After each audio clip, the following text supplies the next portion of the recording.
Ukraine is just about holding the front here, while the Russians have launched this fresh assault. Everywhere you look, there are uprooted trees, there are bits of building, and the destruction is just in every direction. Incendiary drones were dropped here.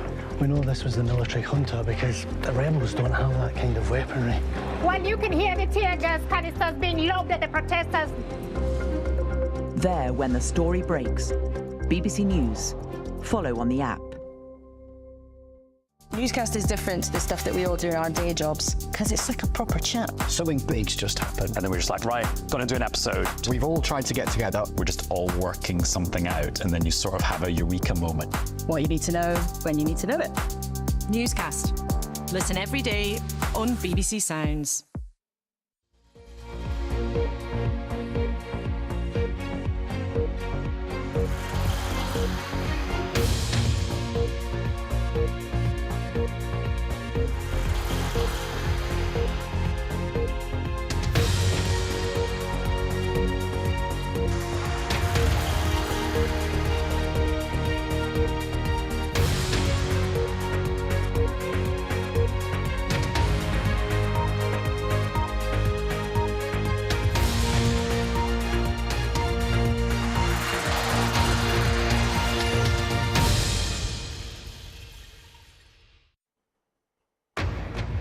Tonight at 10, as rebel groups take charge in Syria, Israel says it's destroyed Syria's naval fleet.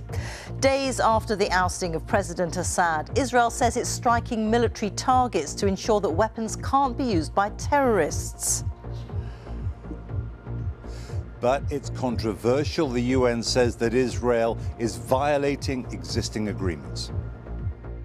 As President Assad's supporters flee Syria, his victims are finally free to speak.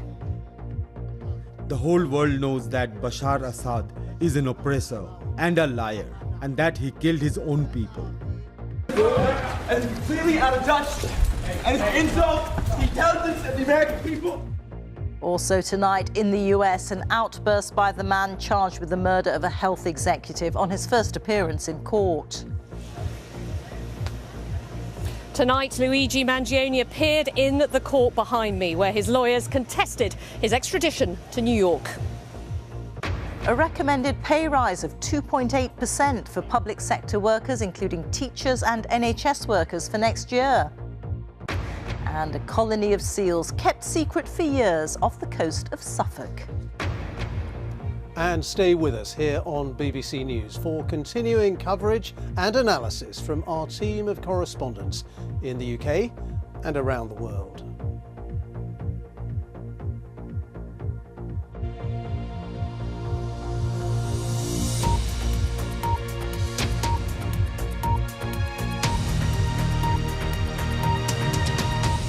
Good evening. Days after the ousting of President Assad in Syria, there's mounting concern about Israel's bombardment of hundreds of Syrian sites, with the UN Special Envoy to Syria calling for a halt. Israel says it's trying to stop weapons from falling into the hands of extremists.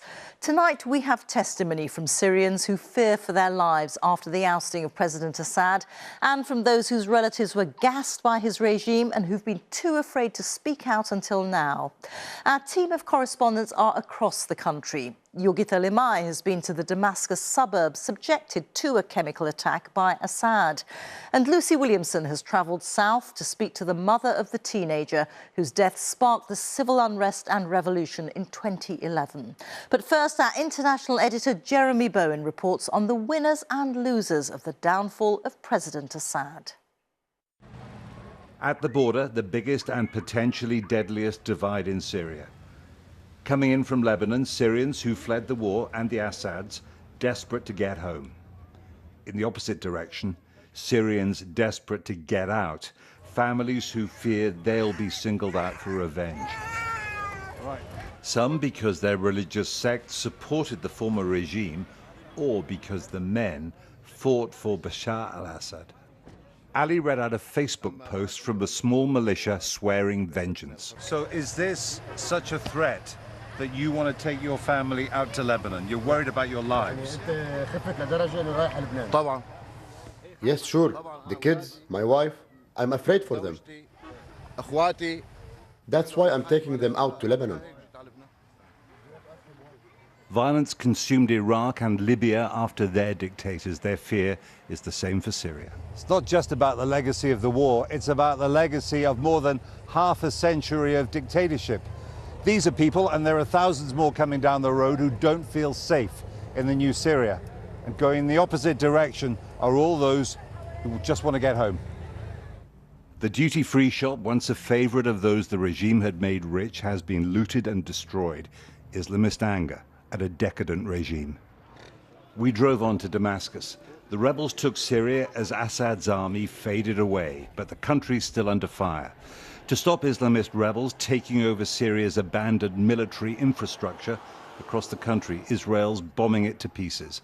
And not far from this road, taking more Syrian land for what it calls a buffer zone. So far, Damascus is mostly calm, but here someone tried to burn down a mobile phone shop, already looted, from a chain named after Bashar al-Assad's British-born wife. The family earned billions from its control of telecoms as millions of Syrians starved. The firemen have been talking to Syria's new rulers. He said they're going to cooperate. We don't know our destiny, but God willing, it will be good. Next stop was Meza 86, a poor district named after a notorious regime military unit. It was a stronghold of Assad supporters until they bolted the same night Bashar did, as a relieved and happy Safa al-Safadi told me. When we woke up with the sound of gunfire and smoke, we saw their weapons and their uniforms thrown away in the streets. Safa said the rebel fighters took the weapons and showed me the uniforms thrown onto the street's rubbish dump and into the dustbin of history, like the dictatorship.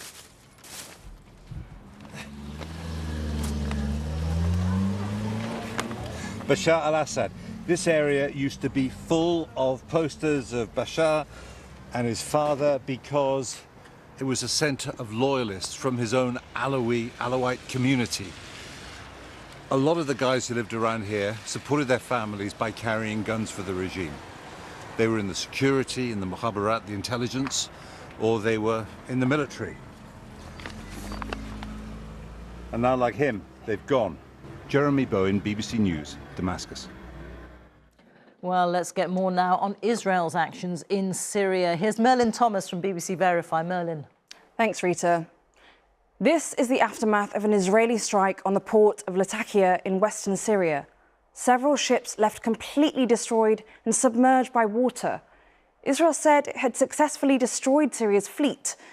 It's one of a number of military sites Israel has been targeting since the fall of President Assad, which we've been verifying, including these 4 across Syria. This is one on the outskirts of Damascus. It's a site that's been linked to the country's chemical weapons program, according to the UN. And this is the aftermath. The UN found that chemical weapons were used by Assad in Syria, including in the capital Damascus in 2013, which reportedly killed hundreds of people. Israel have also said they've been deploying troops into Syria to a demilitarized area called the buffer zone. Now, let me show you what that looks like. The Golan Heights are an area that Israel seized in 1967 and later unilaterally annexed. The move wasn't recognized internationally apart from by the US, but we've seen evidence that they've moved further into Syria. We verified this image of an Israeli soldier about 700 meters beyond the buffer zone. We located him by matching this photo up with satellite imagery, and these distinctive features of the terrain confirm his location, which you'll see here. The Israeli army acknowledged some forces could be operating in tactical points on the Syrian side. However, they say their focus is to maintain the buffer zone. What it means now is that Israel has troops in Gaza, Lebanon, and in Syria. Rita. Thank you very much. Merlin Thomas there. Well, let's go back to Jeremy Bowen, who is in Damascus for us, and a lot of focus on Israel. Jeremy, what is it up to? Well, the Israeli military itself has expressed what it's doing in purely security terms, saying that there's a dangerous, potentially dangerous Islamist group who have taken power, and it would be bad for Israel's security if they could get hold of all the weapons abandoned by Syrian troops and possibly turn them on Israel. Israel's Prime Minister, Mr. Netanyahu, has gone a stage further than that. He's been talking for quite a while now about reshaping the Middle East, using Israel's considerable military force, backed, of course, by the US. They couldn't do it without the Americans. That has alarmed a lot of people who believe that actually the way ahead is through some kind of a more peaceful transition, perhaps involving negotiations and agreements, which Mr. Netanyahu and actually most Israelis after the October 7th attacks believe that it's not possible to make those kinds of deals, and Israel just has to be the strongest power around the place. Now, Israel's Arab neighbors are concerned because Israel has a propensity for occupying territory and not giving it back. So if they're taking more of Syria, that is concerning for them. There's one more point too. If there is to be a peaceful transition to a peaceful order here in Syria, then the Syrians themselves might need an effective military force to secure the country itself. And if all their equipment is destroyed, it's another night, I think, tonight of Israeli strikes. If all their equipment has gone, the infrastructure's gone, the weapons have gone, that's going to be much harder to achieve. Jeremy Bowen in Damascus for us. Thank you. Well, our correspondent Yogita Limai has spent the day in a Damascus suburb called Ghouta, where, as you heard, chemical weapons were used on civilians in 2018. She's been speaking to victims and eyewitnesses of the chemical attack who now want a new investigation. The horrors that Bashar Assad's regime tried to hide away from the world's view, their full scale is now being revealed bit by bit. This is Ghouta, a suburb of Damascus and a rebel support base, founded by the regime and its allies. And on more than one occasion, chemical weapons were used here. We went to a lane where a chlorine bomb was dropped in 2018, right outside Tawfiq Diam's house. He tells us this is the first time he's been able to speak freely about what happened to his wife and his 4 young children. Amar, Ali, Muhammad, Judy. I couldn't speak before this, otherwise the regime would have cut off my tongue. When the attack happened, people started choking and couldn't breathe. My wife and children were killed by chemical bombs, he says. As we talk to Tawfiq, another man, Khalid Nasir, tells us he also lost his family in the same attack, 2 toddlers and his pregnant wife. Anger that he's had to suppress for 6 years, spilling out. We want fresh investigations. The whole world knows that Bashar Assad is an oppressor and a liar, and that he killed his own people. For a people who for so long have not been able to talk freely, the minute we came out here, everybody had a story to tell us. And what we've heard here about the chemical attack is just a fraction of the brutality inflicted by the regime of Bashar al-Assad on the people of his own country. Not far from the site of the attack, Tawfiq and Khalid took us to a mound by the side of a road, where they believe their families are buried in a mass grave. Today is the first time they've set foot here. Tawfiq says that if they had tried in the past, they would have been executed. Now they want the grave dug up and a dignified funeral for their families. We also met Abdul Rahman Hijazi, an eyewitness who went to Geneva to testify before the UN. He says he was forced to give the regime's version of events. Intelligence officers detained me and told me to lie about the attack. I was told to say people were killed by dust inhalation, not by chemicals. And if I didn't, my family would not be safe, he told us. Undoubtedly, more such stories will come pouring out of Syria over the coming days. Yogita Limai, BBC News, Damascus. Well, the southern city of Daraa was the centre of the anti-Assad unrest that started in 2011, and in response, government forces put it under a brutal 10-day siege. Our Middle East correspondent Lucy Williamson has travelled there to meet the mother of a 13-year-old whose torture and death at the hands of the authorities helped to escalate the rebellion. The road to President Assad's fall began in Deraa, an opposition stronghold south of Damascus, where years of fighting have left holes in homes and families. Days after Assad fled Syria, the mood here is still jubilant. If anyone should be celebrating, it's the Al-Khatib family. The torture and death of 13-year-old Hamza, arrested at an anti-government rally in 2011, helped spark the long Syrian uprising against President Assad. But no one here was smiling today.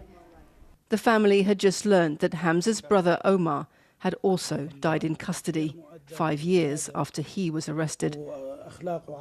His death confirmed in documents found at the notorious Sadnaya prison. His mother told me since the regime fell, she'd been waiting for Omar to come home. Today, shaking with grief, she called on God for revenge. I ask God to afflict him and his children with what afflicted my children. I hope he will pay the price. When news of President Assad's fall came, the people of Deraa came here, across Syria, people who suffered together are now celebrating together. But the opposition here is diverse. They've lost their common enemy. Now they need a common vision. Deraa's new military leader is an English literature graduate who defected from Syria's army during the protests that followed Hamza's death. His group, separate from the Islamists who swept into Damascus on Sunday, but both converged on the capital.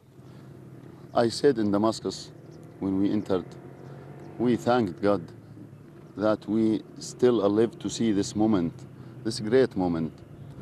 My friend, I trust in Syrian people. I trust that they will choose their best choice. Nobody will accept any person who will be a dictator. Choose? You mean elections? Of course. That is what we are looking for. In Daraa's cemetery today, they laid the past to rest. The flag of the Syrian opposition tied around Hamza's headstone. 13 years after his death, the war with Assad has ended. But peace in Syria has not yet been won. Lucy Williamson, BBC News, Daraa. In other news now, the man accused of killing a healthcare executive in New York has appeared in court this evening in Pennsylvania. In an angry outburst, 26-year-old Luigi Mangione shouted at reporters while being escorted inside.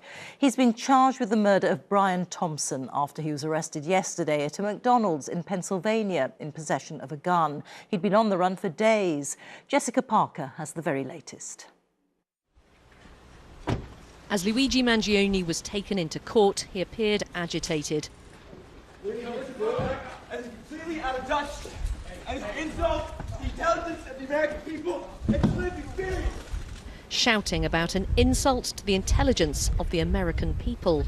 The 26-year-old faces several charges, including one of murder, after being apprehended in Pennsylvania on Monday.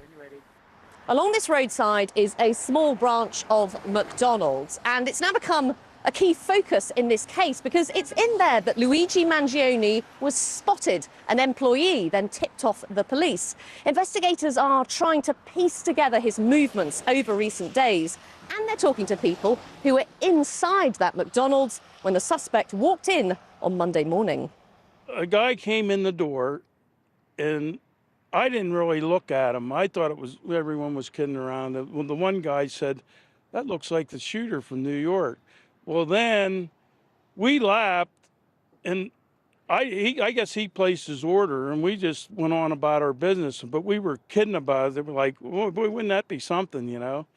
These are images from inside McDonald's, released by police. A far cry from the Luigi Mangione of 2016, where he graduated, top of his class, at an all-boys private school. The class of 2016 is truly defined by its inventive, pioneering mentality that accompanies a strong commitment to Gilman tradition. He'd go on to a prestigious university. The allegations he's now facing have shocked those who know his family. You wouldn't think someone of privilege or of means from a family that's known for doing so much for the community would do something like this. And obviously, as a criminal defense attorney, I can say he has the presumption of innocence. But that being said, even to be charged for something like this, it's just really surprising. More recently, living in Hawaii, he's said to have suffered from back problems. This spine X-ray appearing on what's believed to be his social media. Officials say documents found on Mr. Mangione showed ill will to corporate America. It was last Wednesday that health insurance boss Brian Thompson was killed in New York City, a shooting that exposed deep anger with the country's health insurance industry. In America, we do not kill people in cold blood to resolve policy differences or express a viewpoint. Luigi Mangione's lawyer has now contested his extradition to New York, meaning the suspect will remain behind these walls in Pennsylvania for now. As I was saying, in that courthouse behind me today, Luigi Mangione's defence team contesting his extradition to New York, but prosecutors will still seek to get him there within weeks, because that's where, of course, the murder charge has been filed and where this extraordinary case all began. Jess, thank you. Jessica Parker reporting there. Here, police say the former England rugby union player Tom Voice may have died after his car was swept away during Storm Dara on Sunday. It's thought the 43-year-old, who played 9 times for England and has been missing since the weekend, tried to cross a ford, but his car was caught by the strong current. In Israel, Benjamin Netanyahu has appeared in court in Tel Aviv on corruption charges which he labelled ridiculous. He's become the first serving Israeli Prime Minister to take the witness stand as a criminal defendant. He's facing charges of fraud, breach of trust and bribery. Well, our correspondent John Donnison was in Tel Aviv for the trial. He's now back in Jerusalem. And an extraordinary moment, John.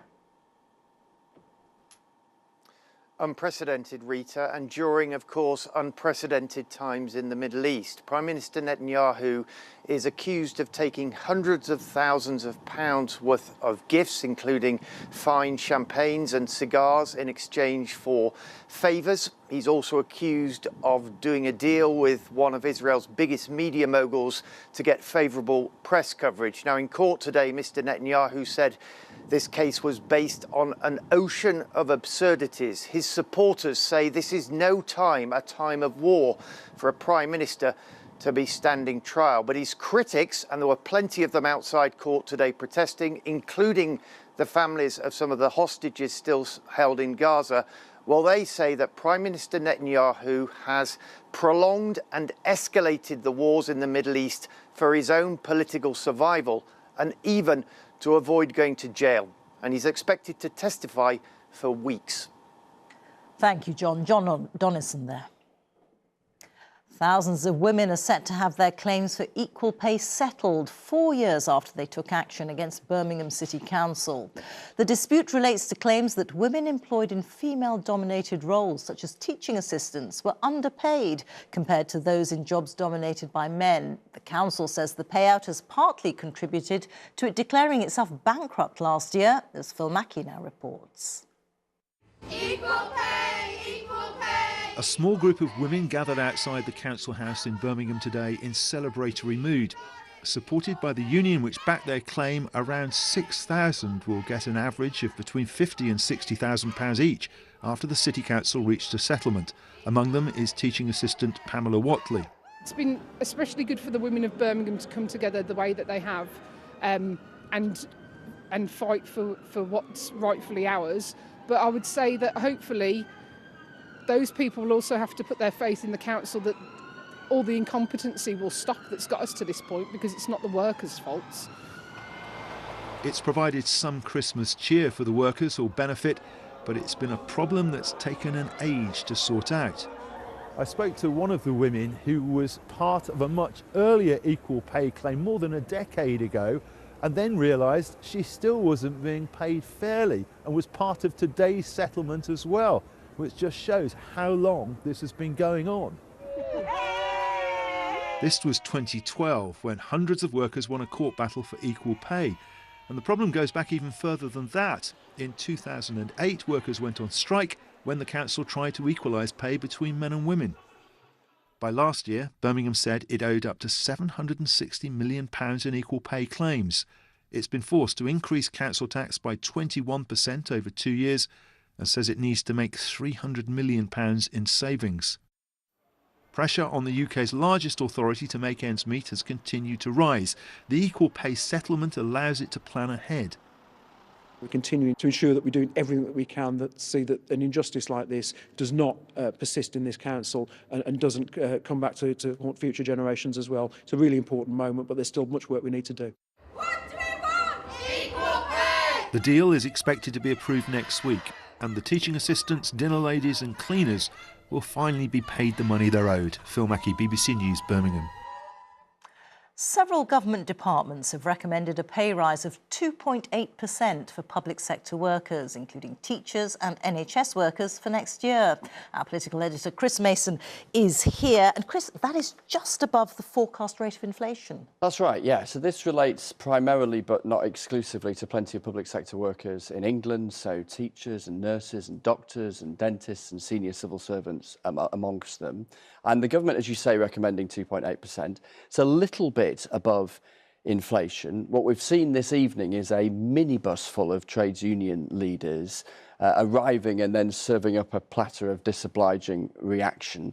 The Royal College of Nursing suggesting that for an average nurse this would amount to a couple of quid extra a day, would barely cover a cup of coffee. So it's an insight into a coming row, and it'll be interesting to see how noisy or not it gets in the new year between trades unions and the government. The government thinks that it is offering something that is affordable and manageable. And Chris, we've also heard the Chancellor today promising to weed out what she calls wasteful government spending. That sounds familiar.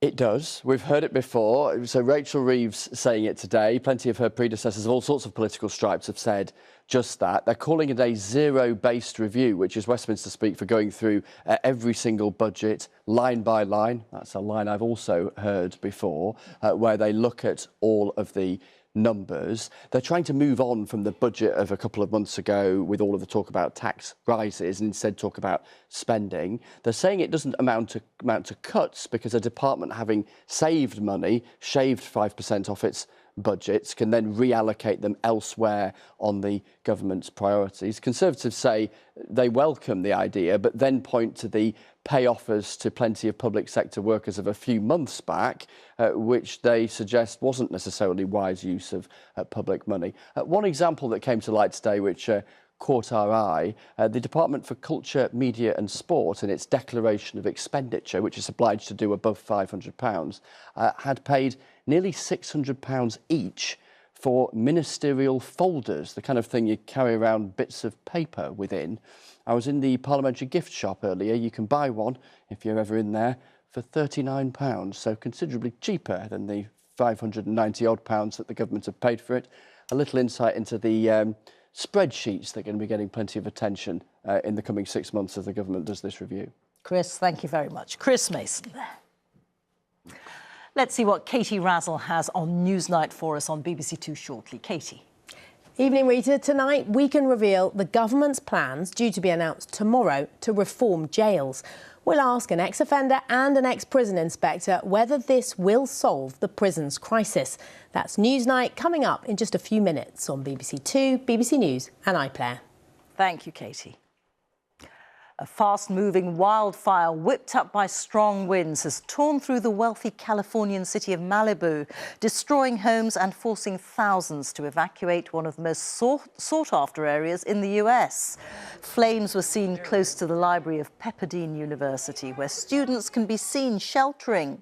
Around 6,000 residents in the area have been ordered to evacuate their homes. The local fire chief said there hadn't yet been any deaths or serious injuries, but warned that the fire had not yet been contained and the area remains under immediate threat. Now, a secret colony of grey seals full of pups. They're off the Suffolk coast at Orford Ness, and they were kept under wraps for 3 years in the hope that it would help them to thrive. Now, for the first time during pupping season, cameras have been allowed in to film them. Joe Black was there. We're on a trip to see Suffolk's secret seals. This is believed to be the county's first breeding colony of grey seals after they simply turned up one day during a storm in 2021. Their home is Orford Ness, a former 20th century military testing site, a once top secret and remote location. Military owned the site from 1913, and they were doing everything from testing early planes as weapons. They were just testing radar here. It's now run by the National Trust, whose rangers continued the theme of secrecy by keeping quiet about the seals to try and give them a chance to thrive. We kept it quiet because we wanted to protect them. We think the seals are here because it is quiet and it's undisturbed. Lots of places around the country has real problems with seals being disturbed by humans, unfortunately, wanting selfies, wanting to get close. Here they are undisturbed, it's remote, and they've thrived for the last 3 years. This group on the Ness was originally around 200 in number. In the space of 4 years, it's easily doubled, with more pups being born each year. One day we had no seals on the beach, and then suddenly there were 200. So they stayed and they had pups that first year. So we had 25 pups born, the first time we've ever known pups to be born on Orford Ness. And they came back the following year and brought some friends, and we had some more pups, so 66. And then last year we had 133 pups born on site. There are bigger colonies elsewhere in the UK, but any new group, especially with successful pupping numbers, is for many a good conservation story. Joe Black, BBC News at Orford Ness. And if you want to continue watching the BBC News at 10, please turn over to BBC One, or you can watch on iPlayer. Next, it's Newsnight.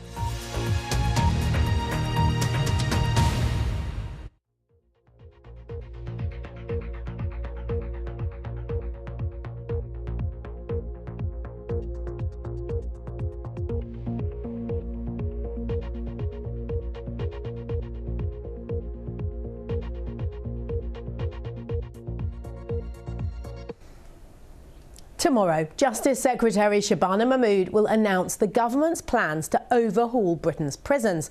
We'll ask an ex-offender and an ex-prison inspector, will it work? And as reform bags a billionaire defection from the Tories, are the other parties getting more nervous about Nigel Farage?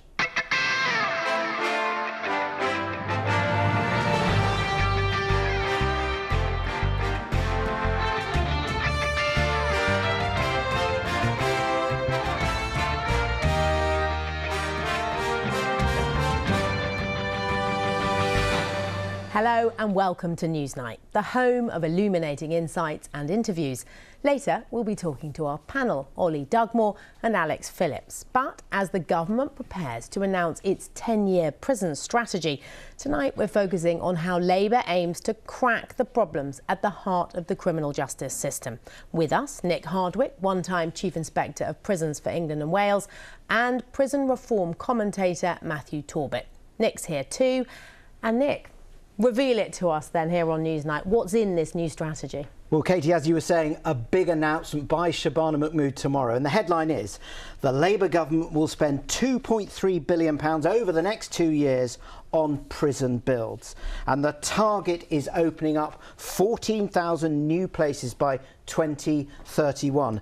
That will mainly break down as 6,400 places in 4 new prisons and 6,400 places in new blocks on current sites. Now, let's just take a look at our screens now. And to understand this, we really have to see this as part of a twin-track strategy. So there you go, there's Shabana Mahmood. The first bit is the capacity strategy. That's those new places. But the second part is the sentencing review being carried out by the former Conservative Justice Secretary David Gauke. As we can see there, fewer prison sentences for less serious offences, but ensuring that there are spaces for the most serious offenders to serve sentences in prison. But the bottom line is fewer people will be going to prison. Now, on such a hot political potato, you can imagine there's a lot of politics around this. So what is the Justice Secretary saying? Well, she is going to be saying tomorrow the last government pretended they could send people away for longer and longer without building the prisons they promised. This strategy reveals that their prison building plans were years delayed and nearly $5 billion over budget. They left our prisons in crisis on the edge of collapse. And from the Conservatives, her new counterpart, that is Robert Jenrick, is saying Labour could be maximising court capacity and expediting the deportation of foreign criminals. But instead, they're rushing to release prisoners. It's a little wonder career criminals pop champagne and declare they are now Labour voters for life. OK, well, Nick, thanks for that. Let's pick it up with Matthew Torbett and Nick Hardwick. And Nick, if we start with you, I mean, it sounds like big numbers, £2.3 billion, 14,000 more prison places. Is it going to fix the problem? Well, it's a lot of money. I mean, I think the total spend on new prison places has gone up, looking at both Conservative and Labour, from 5 billion to 10 billion in total. It's a huge increase. They certainly need to do something in the short term. They're going to run out of space again by 2027. They've got to do something to solve that. But the reason we're spending all of that money is not because we're sending more people to prison. It's because we're sending people to prison for a bit longer. So will it work? Well, if they can get it built, it will enable us to do that. Will that reduce crime? Will that act as a deterrent? I don't think so. It may satisfy our desire for punishment, but whether we want to spend all that money doing that rather than spending it on schools, hospitals, all those other things, that's the political question. And it's worth obviously reiterating this is England and Wales, but Scotland does face similar issues. It's just prisons are devolved. When it comes to this then, are you saying, because the government seems to be saying this, we're going to have to stop sending as many people to prison? Well, it's a bit unclear about why they've announced the prison building programme in such detail before we have the results of the sentencing review, because you would think the sentencing review will determine what capacity is needed. And this is a sentencing review being run by David Gauke, former Tory MP. So that's a bit unclear to me. But what they, as Nick said, we know the direction of travel. What they seem to be saying is that some less serious offences they'll deal with in the community with better electronic surveillance and tagging, maybe alternatives to prison, but they want to make sure they've got the space for the more serious offenders. And it's very tight even doing that. By their own admission, they can't build the new prisons quickly enough to cope with the demand that's already baked into the system, the prisoners that are already sentenced. And Matthew Torbett, you're an advisor to the Labour government, but let's start with former advisor, to the Labour government or to the Labour Party. But let's start because you had a much earlier interaction with the criminal justice system yourself. Just tell us about what happened. Yeah, so I was street homeless as a teenager, didn't go on with my parents growing up, and was groomed into a gang.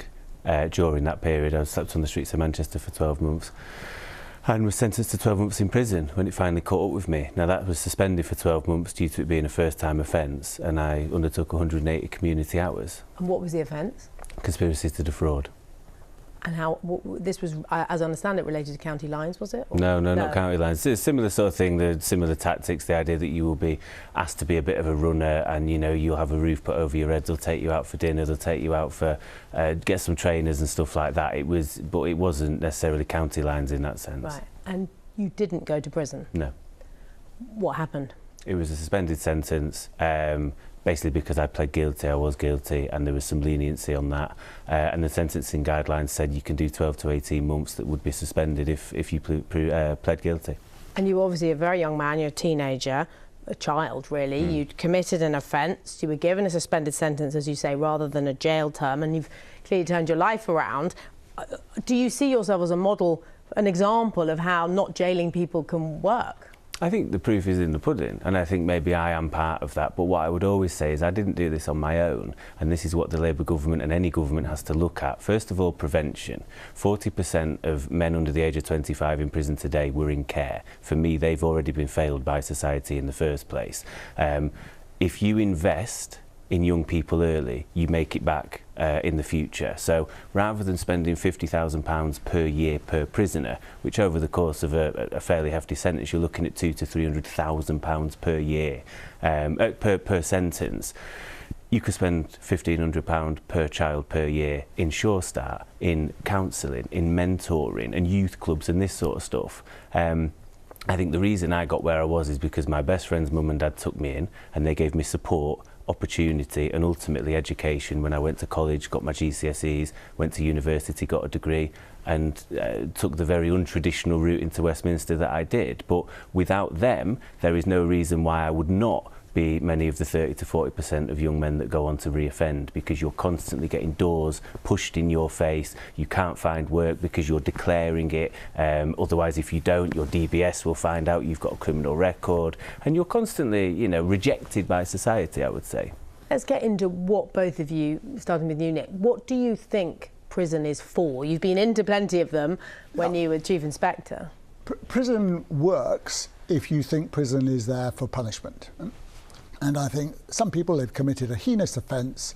It's right that society's outrage at what they've done is expressed, and prison is a suitable way of doing that. But is there any evidence that it reduces crime? Right. There is. I think it does act as a deterrent, but the idea of going to prison may act as a deterrent, but not extending sentences by a few months. That doesn't add to the deterrence. Like, robbery sentences have gone up from about 40 months to 45 months, I think, on average. No one who's planning a robbery sits down and says, well, I won't do it now because of those extra few months, that's the decisive factor. That doesn't work. And if you want to rehabilitate someone, that's much better done outside prison rather than inside prison. What works, we know, is the kind of support you were talking about, housing, a job, family contact, those kinds of things you can do for people outside prison. Right? So send people to prison if you want to punish them, but don't think it's some miracle cure for a whole lot of other things. Matthew, you know people in prison, you've spoken to prisoners. What do they tell you about why they reoffend? Very similar to my own story. If I hadn't found the support and opportunity, you put yourself in this person's position, right? So you leave prison. And I've explained this to other people. I'd interviewed former cabinet ministers that have been to prison on this sort of stuff. And it's a class issue. You leave prison and you're a former cabinet minister, you might go on and write a book. You've got contacts from your time in Parliament and potentially the media, and you'll be offered jobs again. You're looked at differently by society, but not too differently. And you've probably got a home to go back to. Exactly. Someone's still been paying the mortgage whilst you've been inside. Now, if I was to come out and I had a wife and kids, wife might well have left me, who knows. If she's still trying to support, she's not paying the social housing, I've got nowhere to live when I come out. Kids are almost certainly taken off you, and you're constantly going to the job centre to try and sign on. Now, they're questioning why you can't get a job, and you're saying, well, actually, I'm trying my hardest, but I get to interview and I tell them this sort of stuff. You're going round and round. Now, at the basis, the absolute base level of this sort of survival, everybody's got to eat. Therefore, is it a surprise that people end up homeless, people end up addicted to things, substance abuse, alcohol, whatever else, and go on to reoffend to do that? And actually it becomes easier to be in prison because you might be somebody. You're a bum on the outside. Nobody wants to know who you are. OK, but where is the victim's voice in all of this? Because for many people watching this, they'll be saying, but hold on, it feels to me like it's too difficult to get into prison, actually. People aren't being punished enough. I think the victims do need to be considered. I think too often the impression is given that the victims don't matter, right? So my view is, it's, as I said, if people need to be punished, then prison is an appropriate way of doing that, and that is something that the courts will do. But don't kind of make that easy for yourself by thinking, well, yes, it also works as a deterrent, or yes, we can also somehow rehabilitate people when they're there. Prisons are very bad at that, but if it's right to meet victims and the community's needs, that really serious offences are dealt with with a sanction, and prison is sometimes the best sanction to use. I'm going to tell you what's interesting. If Shabana Mahmood were here, I reckon she would both agree and disagree with what she's hearing. I think where she'd agree is that her Prisons Minister, James Timpson, and David Gauke, who's in charge of this sentencing review, they believe too many people go to prison. David Gauke has previously said you should scrap jail terms of less than 6 months. They say if you're in prison, you're far more likely to re-offend than if you're dealt with in the community. So agreeing with that. Where they would where Shabana Mahmood would disagree is there's a big emphasis in what she's saying tomorrow about how there must be prison places for the most serious offenders. And it's interesting, Nick was saying, why are they doing it this way round? It's because the political messaging they want to get on is, yes, we will be sending people to prison. They also need to grab the money from the Chancellor ahead of the spending review. But in the spring, you'll be hearing all the sort of the David Gauke and the James Timpson. But it's a difficult sell to voters, isn't it? Of course, it is a difficult sell to voters, but you know, to govern is to choose, as somebody said. Politicians have to make a choice. And if you're spending this amount of money on prison places, then you haven't got it to spend on other things. Not just the kind of things you were talking about the sort of support that people need in care or whatever to prevent them reoffending in the first place, but all the other public services that are short of money at the moment.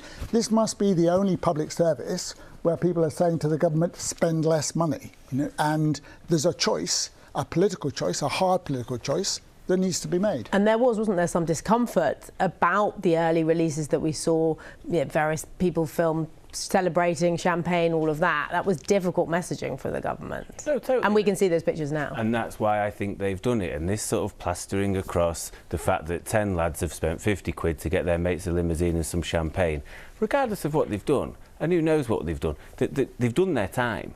Their mates have missed them. They're going to come out. We've all missed our mates, right? And we've all got mates that have made mistakes. And I'm not here just to make an excuse. But is it surprised that there's some Wallies in prison? Well, of course there is, you know. But this feels to me, which is really disappointing, because if for every £1 you could put into prevention, you get 7 to 10 back. That's 10 times more, with people not being on welfare, people not using the health service as much, and not using being housed. And what we're doing instead is we've got a PR exercise that, ironically, considering the Prime Minister's speeches, is sticking plaster politics, because they don't want the other team to get a win in 10 years' time if you solve the problem. I think if what David Gauke and probably James Timpson wants, which is less people in prisons, why are we announcing this first, similar to what Nick said, when actually we want less people in prison anyway? I think if you talk to victims as well, what they would say is they do want their offender punished, but they also want to make sure what happened to them doesn't happen to anyone else. So they are also interested in rehabilitation. And I think when you put it to people in a rather than just a few fleeting TV images, then I think it's a more sellable message than maybe the politicians think. OK, Nick Hardwick, Matthew Talbot, thank you. This is what James Timpson had to say in February this year about the prison population in an interview given months before he was appointed Prisons Minister. So many of the people who are in prison, in my view, shouldn't be there. A lot should, but a lot shouldn't. And they're there for far too long. Far too long. And that's just getting worse and worse. I meet people in prison regularly who are serving sentences longer than they've ever been alive for already. And I just think it's just, this is common sense being ignored, evidence being ignored, because there is this sentiment around punish and punish. Well, let's hear what our panel have to say about tomorrow's prison announcement. Ollie Dugmore is Head of News and Politics at joe.co.uk, and Alex Phillips is a former Brexit Party MEP. Alex, let's start with you. We were just hearing there from the Prisons Minister before he got the job saying we send too many people to prison. Do you agree? I think, look, yes, in principle, I would say that we need to have a sensible conversation about the deportation of foreign prisoners. They make up at least 8% of the prisoner estate. When you look at organised criminal gangs in the United Kingdom, we know that a vast majority of them also come from abroad, particularly the Albanians who have consolidated a huge section of the underworld. What we need to see is prison that works, that is sanction, not sanctuary. And we need to see the rate of recidivism come down. And I think Matthew earlier on was making very important points, actually, about making sure that fewer people end up within this habitual cycle of crime where they go to prison and actually they end up deeper into the criminal world. So we need to make prison work. We need to also look at rehabilitation. We need to make sure when people are going back out into society that they have money in their pockets, that they are used to a system of hierarchy, that they're used to structure, that they have something to go back to so that criminality is no longer the most appealing option. Ollie? I agree that what Matt and Nick had to say, I agree with a lot of it actually, and Timpson as well. I'm far more interested